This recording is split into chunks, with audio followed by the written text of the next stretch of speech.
우리 구독자분께서 말씀해주신 내용입니다. 도대체 XRP 1만원 언제 가는 거냐? 과연 XRP가 만원을 돌파하는 시기가 과연 언제일까요?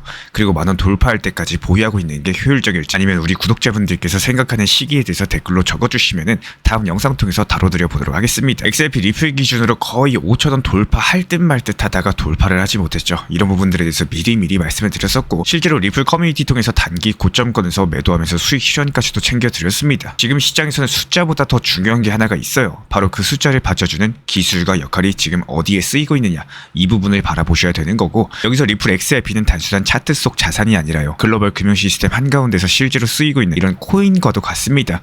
심지어 우리가 잘 몰랐던 곳에서 쓰이던 거고, 오늘 영상 통해서 대형 금융사, 재단, 그리고 개발도상국까지 XRP가 지금 어떤 역할을 하고 있는지 그 조용한 진실들에 대해서 하나씩 풀어드려 보도록 하겠습니다. 특히나 이번 SMQK 보고서를 보면요, 정말 흥미로운 이름들이 등장을 하는데요. 아메리칸 익스프레스, 뱅크 오브 아메리카, 산탄데르, 말 그대로 글로벌 금융 시스템을 대표하는 대형 은행들이죠. 이들이 XRP를 기반으로서 하는 리플의 결제 네트워크에 실제로 연결되어 있다는 내용이 보고서에 포함이 되어 있습니다. 이거는 단순한 제휴나 MOU가 아니라 실제 결제 인프라 안에서 XRP가 현재 돌아가고 있다, 이런 말입니다. 즉 XRP는 이미 조용히 제도권 안에서 기능을 하고 있다는 거고, 여기서 더 주목하셔야 되는 거는 빌과 멜린다 게이츠 재단까지 이 네트워크에 참여하고 있다는 사실입니다. 게이츠 재단 같은 경우는 개발도상국 금융 인프라 구축에 엄청난 자금을 투입하고 있는 기관인데요. 이들이 선택한 자산이 XRP라는 것은 정말 상징적인 의미가 있습니다. 은행이 없는 곳, 인터넷도 제대로 안 되는 지역에 저비용, 고속, 비은행 결제 수단이 필요하다 보니까요. 여기에 리플 같은 경우는 환경 문제까지도 끌어안고 있습니다. 2030년까지 탄소 순배출량 제로를 달성하겠다, 이런 목표를 세우고 있고, 실제로 탄소 배출을 줄이는 다양한 프로젝트에 XRP 네트워크까지도 활용을 하고 있는데요. 단순하게 빠르고 싸게 송금하는 수준이 아니라 이제는 금융과 사회, 환경 문제까지 여기서 연결된 멀티 인프라 자산이 되고 있는 겁니다. 예전에 XRP 같은 경우는 그냥 송금용 코인 아닌가요? 이런 말들이 많았었지만, 지금은 이런 틀들을 완벽하게 벗어나고 있다는 거, 실제로 쓰이고 있고 실제 문제 해결에 쓰이고 있다는 점, 이게 지금의 XRP가 예전과 완벽하게 다른 이유겠습니다. 우리가 코인 투자할 때 가장 흔들릴 때가 언제일까요? 바로 가격이 빠질 때겠죠. 근데 여기서 중요한 건요, 가격은 심리랑 투기에 흔들려도 수요는 절대로 거짓말을 안 한다는 겁니다. 지금 XRP도 마찬가지예요. 가격이 눌려 있어가지고 관심이 줄어든 것처럼 보이지만 정작 글로벌 금융기관들은 XRP를 계속 실험 중에 있고, 일부는 이미 실제 업무에 적용을 하고 있습니다. 이건 그냥 좋은 기술이 아니라요, 실제로 돌아가는 기술, 그리고 그 안에서 움직이는 실제 수요가 존재한다는 의미겠죠. 지금 XRP 같은 경우는 단순한 브릿지 통화를 넘어서 국가 간의 가치 이전을 위한 금융의 백엔드 자산, 즉 인프라 레벨로서 진화를 하고 있습니다. 단순하게 보내는 코인이 아니라 기존 금융망을 대체하거나 보완하는 기술 자산이 되어가고 있는 거죠. 가장 대표적인 예시가 바로 빌, 멜린다 게이츠 재단입니다. 이 재단이 집중하는 분야가 바로 아프리카, 남미 같은 은행 시스템이 제대로 작동하지 않는 지역인데요. 이런 곳에 빠르고 싸게 돈을 주고받을 수 있는 인프라가 필요한 거고, 지금 그 역할을 XRP가 실제로 수행을 하고 있는 겁니다. 즉 가격이 조정을 받을 수는 있어도 그 아래에서는 XRP라는 자산의 기초 체력 자체가 계속 강화되고 있는 중이라는 뜻이겠죠. 이게 바로 펀더멘탈인 거고요. 그리고 이런 펀더멘탈 자체가 언젠가는 숫자에 반영될 수밖에 없을 겁니다. 특히나 요즘 들어서 암호화폐 규제가 유독 심한 이유들은 다들 한 번쯤은 생각을 해보셨을 겁니다. 단순하게 돈이 몰려서가 아니라 규제기관 입장에서는 이런 기술들이 환경에 해롭고 투명하지 않다, 이런 프레임들을 씌우기 때문에 더 강력하게 나오는 건데요. 근데 여기서 XRP는 완벽하게 또 다른 길을 가고 있습니다. 에너지 효율은 높고 트랜잭션 처리 속도는 빠르고 실제 사회적 기여도까지도 입증되고 있는 자산이라는 점이겠죠. 비트코인 같은 경우는 채굴로서 엄청난 전기를 써야 되지만 XRP는 전기를 거의 쓰지 않으면서도 빠르게 처리가 되고요. 게이츠 재단 같은 공익기관과도 실제로 협업을 하고 있습니다. 리플 같은 경우는 이미 2030년까지 자사 네트워크의 탄소 순배출 제로를 달성하겠다라고 선언을 했고, 여기에 맞춰가지고 다양한 탄소 중립 프로젝트에서도 XRP를 활용을 하고 있습니다. 그렇다면 이게 왜 중요할까요? 앞으로는 ESG, 그러니까 환경과 사회 지배구조 기준에 대해서 충족하지 못하는 자산들은 점점 기관 자금의 선택을 받기 어려워진다는 얘기겠죠. ESG 같은 경우는 그냥 유행이 아니라 지금 이 순간에도 자금들이 어디로 흘러갈지를 결정하는 핵심적인 조건이 되고 있습니다.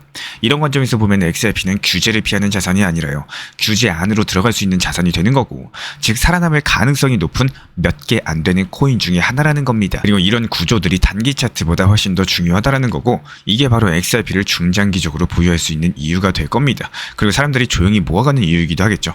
많은 분들께서 여전히 숫자만 보고 판단을 하십니다. 근데 진짜 중요한 거는 이 숫자가 만들어주는 구조가 지금 어떻게 쌓이고 있느냐입니다. 가격은 잠깐 눌릴 수는 있어도 그 밑에서 계속 쌓이고 있는 이런 구조들, 결국에 숫자보다 더 무서운 속도로서 시장을 바꾸게 될 거고요. 지금 XRP는 단순한 투자 자산이 아니라 조용하면서도 확실하게 글로벌 금융 인프라 속으로서 들어가고 있는 중인 거고, 게이츠 재단이 왜 XRP를 선택을 했을까요? 아메리칸 익스프레스랑 BOA가 왜 리플 네트워크에 올라타고 있을까요? 그 답은 생각보다 단순합니다. 지금 이걸 써야지만 더 싸고 더 빠르고 더 효율적이기 때문인데요. 결국에 투자자들은 언제 오르냐보다는 왜 이게 살아남느냐, 이런 부분들을 먼저 보셔야 되는 거고, 지금이 바로 그런 시점이 될 거예요. 가격은 결국에 따라오게 되어 있는 겁니다. 이어서 트럼프 대통령이 드디어 지니어스 법안에 서명을 했습니다. 이 법안들이 단순하게 스테이블 코인을 규제하는 게 아닌데요. 스테이블 코인을 발행할 수 있는 주제, 준비금의 조건들, 금융법 적용 범위까지 한꺼번에 정리한 첫 번째 미국 연방 법안인 거고, 쉽게 말해서 암호화폐가 드디어 미국 안에서 공식 제도화되는 첫 번째 관문이 열린 겁니다. 그리고 여기서 끝이 아니었어요. 트럼프 대통령은 서명 직후에 이렇게 말을 했습니다. CBDC 디지털화폐는 절대로 허용을 하지 않겠다. 암호화폐는 달러랑 미국에 유익하다. 이런 말들이 그냥 정치적인 수사로 들릴 수가 있겠지만요. 지금 시장에서는 아주 큰 울림으로서 받아들여지고 있다는 거. 그도 그럴 만한 게 이 바로 다음 뉴스에서 테더의 CEO가 미국에서 지니어스 법을 따르면서 USDT 테더를 발행하겠다, 이렇게 공식적으로 발표했기 때문인 거고, 그동안 규제를 피해가지고 회색지대에 머물러 있었던 테더가요, 이제는 미국 안에서 합법적으로 발행될 가능성이 열렸다라는 뜻이겠죠. 이런 흐름들이 암호화폐 투자자 입장에서 굉장히 큰 전환점입니다. 이유가 뭘까요? 지금껏 암호화폐는 투기로 불려왔었지만 앞으로는 법적으로 인정된 디지털 자산, 그리고 달러랑 함께 돌아가는 시스템의 일부로서 받아들여질 수가 있기 때문입니다. 이 구조 자체가 이렇게 바뀌는 와중에 기관 자금들은 어디로 들어가고 있을까요? 오늘 하루 동안만 봐도요, 이더리움의 자금이 몰리는 게 확연하게 보여지고 있습니다. 나스닥의 상장사 샤프링크 측에서는 이더리움 매수를 위해서 50억 달러 규모의 신주 발행 신청을 완료했고, 비트 디지털은 하루 사이에 19,000개의 이더리움을 매수를 했고요. 누적 보유량이 12만 개를 넘었습니다. 컴벌랜드 측에서도 1,000만 달러가 넘는 물량을 8시간 만에 사들였습니다. 이런 것들이 단순하게 매수했다라는 뉴스가 아닙니다. 지금 이 제도권 진입 전에 미리미리 담아둘 수 있는 마지막 기회다. 기관들은 이렇게 판단하고 움직이고 있다는 뜻이겠죠. 실제로 이더리움에 대한 시장 기대도 커지고 있습니다. 옵션 시장에서 4,000달러 돌파 베팅이 늘고 있고요. 이더리움 7,000달러, 이제는 비현실적이지 않다라는 분석까지도 나왔는데요. 그렇다면 시장은 지금 전반적으로 낙관적인 걸까요? 공포 탐욕 지수는 74, 여전히 탐욕 구간에 있습니다. 하지만 이런 와중에서도 비트코인 고래들이 이들 평균 12,000개의 비트코인을 거래소에 입금을 하고 있는 거고, 즉 기관들이 사들이는 사이에 고래들은 슬슬 익절 준비를 하고 있다는 뜻이겠죠. 이런 것들을 놓치시면 안 됩니다.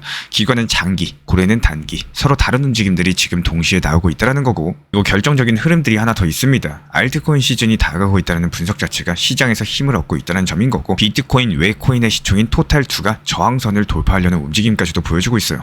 코인텔레그래프 측에서는요, 이번 알트코인 시가총액이 최대 5조 달러까지도 갈 수 있다라고 전망을 남겼습니다. 이런 흐름들이 현실화된다면요, 비트코인 중심 시장에서 알트코인 중심의 상승장으로서 구조 자체가 이동할 수 있다는 얘기겠죠. 지금 시장이 가격보다 판의 흐름이 먼저 움직이고 있는 구간이라는 거고, 트럼프의 서명, 테더의 입장 변화, 그리고 기관들의 자금 이동과 고래들의 익절 움직임 알트 구조 전환까지 단순한 뉴스가 아니라 우리가 다음 국면에 어떻게 올라탈지를 결정짓는 핵심 신호가 될 겁니다. 지금 이 순간 우리 구독자분들은 어떤 전략으로 대응을 하고 계신가요? 댓글로 자유롭게 생각도 함께 공유해 주시고, 구독과 좋아요는 다음 분석에 큰 힘이 되고요. 우리 신사 채널에서는 더 깊은 인사이트로서 영상에 담아드리도록 하겠습니다. 요즘에 이런 질문들 정말 많이 들리고 있습니다. 과연 XRP는 지금의 흐름들을 이어가지고 10,000원 아니면 그 이상까지도 가능한 걸까요?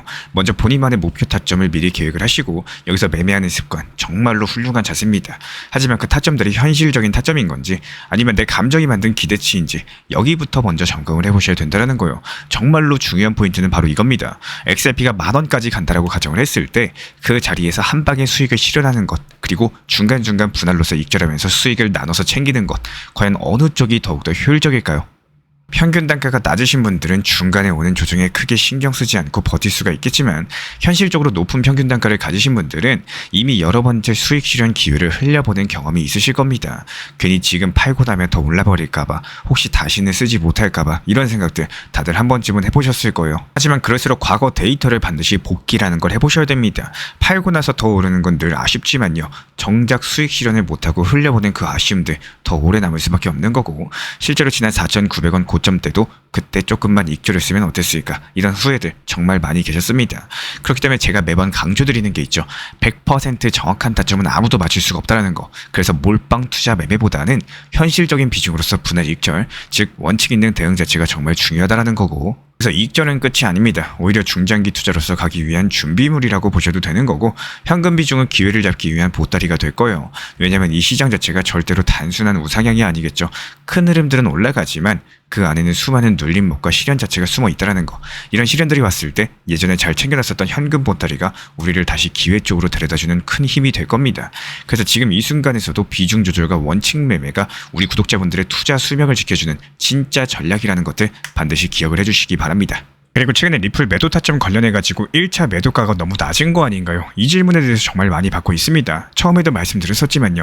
일부러 매도가를 낮게 잡은 이유는 딱 하나예요. 더 낮은 가격에 XRP를 다시 담기 위해서인 거고, 최근 리플 전용방에서도 이런 부분들 구체적으로 안내드렸죠. 조금 더 쉽게 한번 설명을 드려볼게요. 우리 구독자분들께서도 이걸 들으시면서 내 투자에 적용하면 어떨까, 이렇게 한번 생각하면서 들어보시기를 추천을 드리고 싶습니다. 7월 10일 저는 단기 고점으로 보이는 3,950원의 일부 비중만 목표 타점으로 걸어뒀습니다. 그리고 7월 12일 그 가격에 도달을 하면서 일부 비중이 수익이 실현이 됐고요.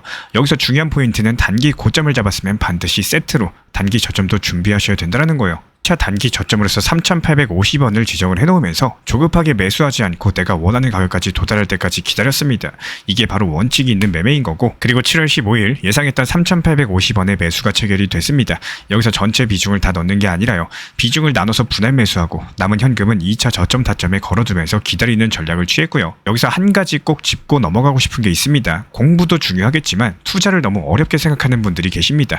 하지만 결국에 투자 원리는 딱 한 개입니다. 싸게 사서 비싸게 파는 거, 그 이상도 이하도 아닌 거고, 그것만 잘하시면 되는 거예요. 모두가 끝까지 들고 있으면 좋겠지만요. 투자 시장은 절대로 그런 곳이 아닙니다. 매도하는 사람이 있어야지 매수도 일어나는 곳이다 보니까, 그래서 우리는 시장의 흐름을 냉정하게 읽고 누군가가 흔들릴 때 먼저 움직이는 습관 자체가 필요한 겁니다. 마지막으로 다시 한번 강조드리고 싶어요. 못 팔아서 후회하는 것보다는 차라리 일부라도 수익을 챙기고 여유있게 기다릴 수 있는 사람들이 결국에 살아남는 겁니다. 지금 이 순간에도 시장은 누군가의 감정으로 출렁이고 있기 때문에 그 감정에 휘둘릴지 아니면 준비된 전략으로서 대응할지는 우리 구독자분들의 선택인 거예요. 리플 XRP 투자에 있어서 이제는 투트랙 전략이 반드시 필요해지고 있습니다. 무턱대고 몰빵하거나 반대로 또 손 놓고 기다리는 시대는 끝났어요. 첫 번째 트랙은 매달 분할 매수하시면서 시장이 빠지든 말든 일정 비중으로서 리플을 꾸준히 모아 나가시는 겁니다. 이거는 시간과 리스크를 분산할 수 있는 가장 효율적인 전략인 거고, 그리고 두 번째 트랙은 남은 현금 비중으로 알트코인 단타로서 굴려나갑니다. 수익이 나면은 그거를 다시 리플에 재투자하시면 되는 거고, 이게 바로 수익을 만드는 순환 매수 전략이 되실 거예요. 그런데 여기서 중요한 거는 단타 하실 때 조심하셔야 되는 거예요. 단타 매매 중독되면 끝장입니다. 이 매매 중독을 절대 조심하셔야 되는 거고, 예를 들어 가지고 시장이 과열인데도 지금 아니면 기회가 없다, 이런 조급한 생각에 RSI 지표가 이미 고점인데도 불안해서 또 들어가고 결국에 수익은커녕 손실만 쌓이게 되실 겁니다. 그래서 저희 채널 차원에서는 한 가지 원칙이 있습니다. 확률이 높은 날만 진입을 하세요. 그리고 시장 전체가 과매도 구간일 때, 비트코인 기준 RSI가 바닥을 찍을 때, 그때 알트코인 중에서 최근 거래량이 급등한 종목이 과매도의 경우 MACD, 볼린저 밴드, 이동평균선과 일목균형표 참고해서 신중하게 매수 진입 타점 들어갑니다. 그리고 그 외에는 아예 매매를 쉬는 날도 반드시 있어야지 진짜 단타인 거고, 그렇다면 이걸 어떻게 구별할 수 있는지 궁금하실 거예요. 여기서 챗 GPT가 등장을 합니다. 저희는 챗 GPT를 단순한 도구로 쓰지 않습니다. GPT한테 오늘 확률 높은 진입 타이밍이냐, 이렇게 물어볼 수 있게 맞춤 프롬프트를 사용을 하는데요. 그리고 그 결과에 저의 실전 매매 노하우 30%를 덧붙여가지고 GPT 시그널을 보완합니다. 어떻게 하는지 궁금하신 분들 GPT 검색력과 활용 전략을 이용해가지고 이 두 가지를 한 방에 알려드리고 있습니다. 현재 보이시는 번호로서 리플 단타라고 문자 남겨주세요. 지금 이 영상 보신 분들에게만 오픈합니다. 그냥 GPT 쓰는 법이 아니라 투자로 연결되는 GPT 사용법 지금 바로 알려드리도록 하겠습니다. 제가 안내해드리고 있는 코인신사 채널 멤버십 전용방에 대해서 짧게 설명드려 보도록 하겠습니다. 리플, 암호화폐 시장에 대한 중요한 이슈, 그리고 브리핑이나 시장의 흐름에 대한 전문적인 분석 내용 설명과 함께 차트상의 기술적 분석, 온체인 지표와 투자 심리에 대한 내용들을 같이 안내 도움 드리고 있고, 가장 중요한 투자 심리를 컨트롤하기 위해서 포트폴리오의 구성에 대한 노하우, 투자 심리 컨트롤에 대한 내용도 같이 안내 드리고 있습니다. 코인신사 스터디 멤버십 가입하신 분들께서 대해서는 아래 번호 혹은 신청 링크 통해서 남겨주시면 제가 연락드리고 있고 안내 설명과 함께 신사 채널 리플 전용 멤버십 방에도 입장 안내 설명드리고 있습니다.